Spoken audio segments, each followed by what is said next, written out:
E hoje quero tratar de um assunto soleníssimo e tão importante para nós, a garantia da salvação. E vamos basear esta mensagem em Romanos, capítulo 8, versos 29 e 30. Vamos ouvir a leitura deste texto. Pois aqueles que de antemão conheceu, também os predestinou para serem conformes à imagem de seu Filho, a fim de que ele seja o primogênito entre muitos irmãos. E aos que predestinou, também chamou. Aos que chamou, também justificou. Aos que justificou, também glorificou. E eu quero aqui tratar com você sobre 5 declarações solenes, benditas, gloriosas, feitas pelo apóstolo Paulo, e então concluir com 5 perguntas retóricas, nos versos 31 a 39. Quais são essas 5 declarações de Paulo que cimentam, que galvanizam a segurança da nossa salvação? A primeira delas é que Deus nos conheceu de antemão. Está no versículo 29.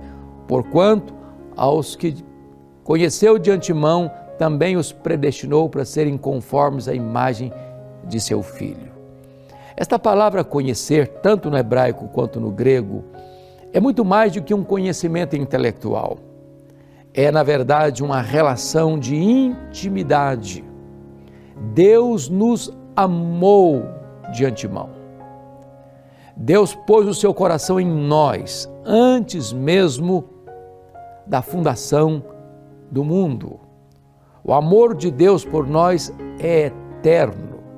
E esta é uma verdade gloriosa, porque este amor é incondicional.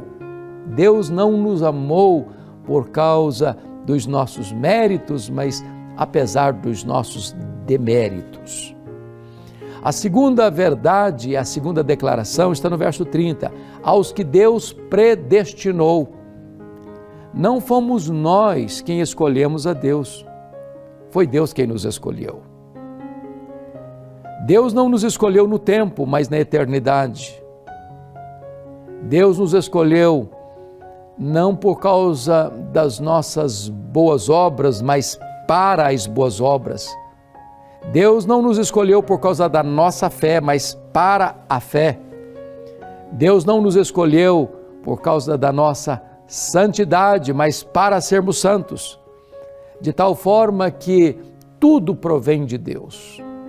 Ele soberana e livremente nos escolheu para a salvação em Cristo Jesus, para sermos santos e irrepreensíveis. A terceira declaração é que Deus nos chamou. Aos que Deus predestinou, a esses Deus também chamou. Há 2 tipos de chamados, um externo e outro interno. Um dirigido aos ouvidos e outro dirigido ao coração. Muitos são chamados, poucos escolhidos. O Senhor Jesus Cristo disse: eu tenho outras ovelhas que não estão ainda no aprisco. Convém-me conduzi-las, elas ouvirão a minha voz e me seguirão. Eu dou a elas a vida eterna e ninguém as arrebatará das minhas mãos. Quando nós tivemos aquele bendito encontro com Cristo, fomos alcançados pela graça, convertidos pela obra do Espírito Santo, algo aconteceu. A venda foi tirada dos nossos olhos, o tampão dos nossos ouvidos, o nosso coração de pedra foi trocado por um coração de carne e nós ouvimos a voz do Evangelho. Ah, quantas experiências magníficas desse chamado de Deus. A voz de Deus é poderosa. Ele chama na rua, no estádio de futebol, no bar da esquina, no leito de um hospital, dentro de casa, dentro do santuário. Esta voz ecoa nos ouvidos da alma. É o Evangelho da graça, é a mensagem da salvação. E então nós fomos tocados, porque é o próprio Deus quem nos dá o arrependimento para a vida, é o próprio Deus quem nos dá a fé salvadora, é o próprio Deus, a obra do Espírito Santo, quem nos regenera, quem nos justifica, quem nos santifica, tudo provém de Deus, este chamado bendito e glorioso, que um dia nós ouvimos e fomos alcançados e transformados pelo Evangelho. Mas ainda em quarto lugar, Paulo diz assim, aos que Deus chamou, esses Deus também justificou. A justificação é o coração da Bíblia, é a essência do Evangelho.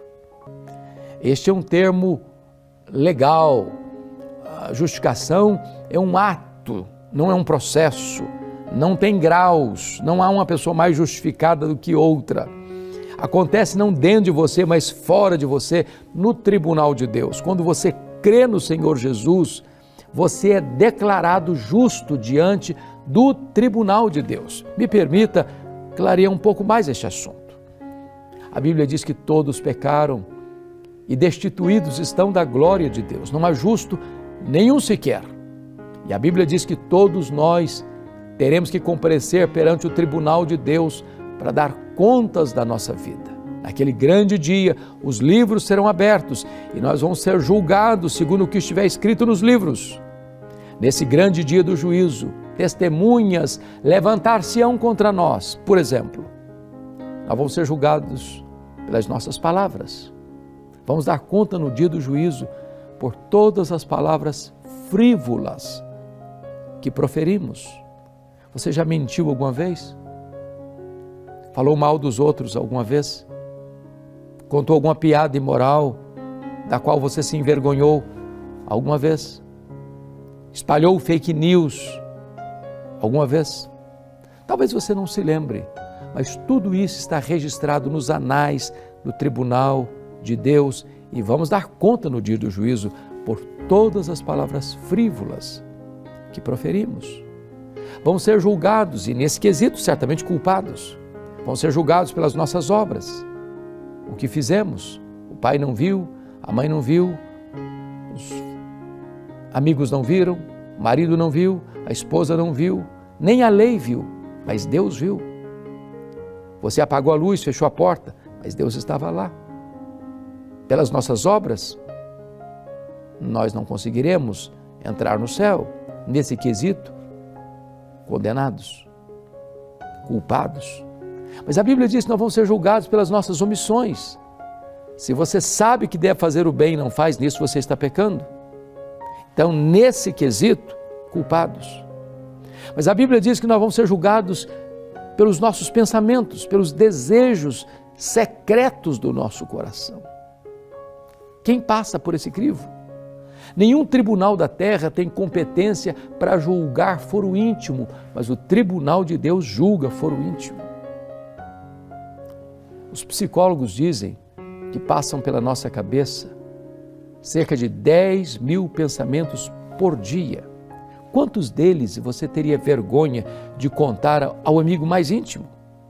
Pois bem, vamos imaginar que você seja uma pessoa extremamente virtuosa. Vamos imaginar que você, durante um dia inteiro, não peque nenhuma vez por palavras, por obras, por omissão. Vamos imaginar que desses 10 mil pensamentos por dia, você tenha 9.997 pensamentos bons. Vamos imaginar que você tenha apenas 3 pensamentos pecaminosos por dia. Você seria quase já um anjo ambulante. Mas se você tiver 3 pecados por dia, no final de um mês você terá 90 pecados. No final de um ano você terá 1.080 pecados. Arredondando para 1.000, se eu tivesse apenas 3 pecados por dia, hoje eu estaria com 63 mil pecados. Pense comigo num réu, diante do julgamento, no tribunal, e o advogado de acusação e o promotor provarem pelos autos do processo que aquele réu cometeu 63 mil violações da lei. Qual seria a condição dele? Você responderia, culpado. Mas você não precisaria de ter milhares de pecados para não entrar no céu. Se você tiver um só pecado, você não pode entrar no céu. Nada contaminado vai entrar no céu. Me permita ilustrar isso. É como se você fizesse um grande omelete para a família, pegando 10 ovos na geladeira, e ao quebrar os 9 primeiros, a gema está vermelhinha, bonita. Aí quando você quebra o 10º ovo, ele estava podre, mas caiu lá no meio. Quanto do omelete você estragou? Todo. Mas de 9 bons, você comprometeu o padrão. Sabe o que a Bíblia diz? Se você guardar toda a lei e tropeçar num único ponto, você é culpado da lei inteira. Comprometeu o padrão. Então, você pode estar pensando assim, bom, mas se é desse jeito, então eu estou frito, não há saída para mim.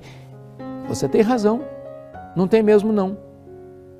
É impossível que você seja salvo pelos seus méritos, pelas suas obras, pelos seus predicados morais, pela sua religiosidade. Mas eu tenho uma boa notícia para lhe dar.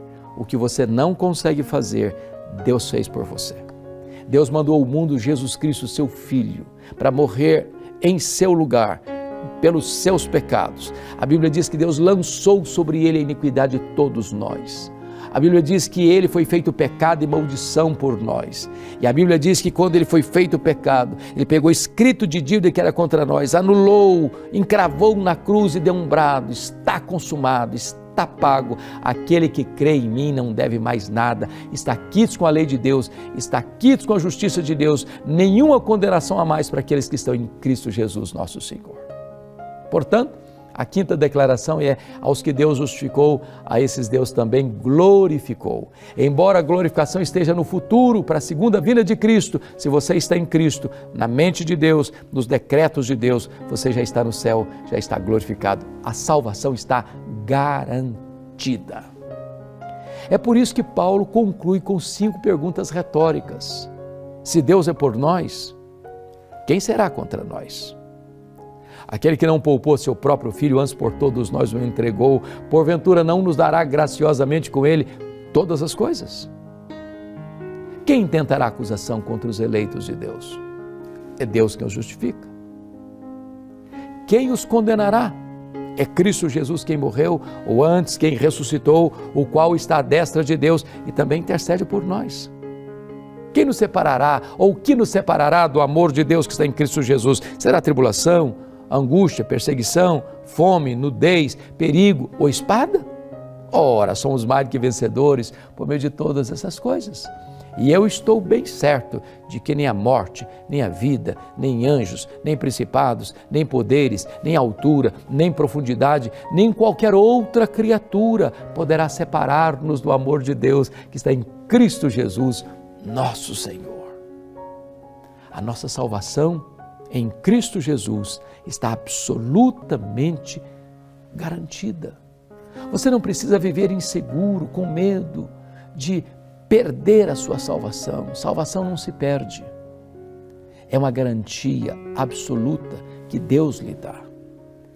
Você nasceu de novo, seu nome está escrito no livro da vida, o Espírito Santo habita em você, você é nova criatura, um novo coração, uma nova mente, uma nova vida, uma nova família, uma nova pátria, uma nova herança. Tudo se fez novo na sua vida, você foi selado com o Espírito Santo da promessa, como propriedade exclusiva de Deus. Portanto, ninguém pode arrancar você dos braços de Jesus. Se você se arrependeu dos seus pecados, se você creu no Senhor Jesus, você pode desfrutar da alegria e da segurança da vida eterna.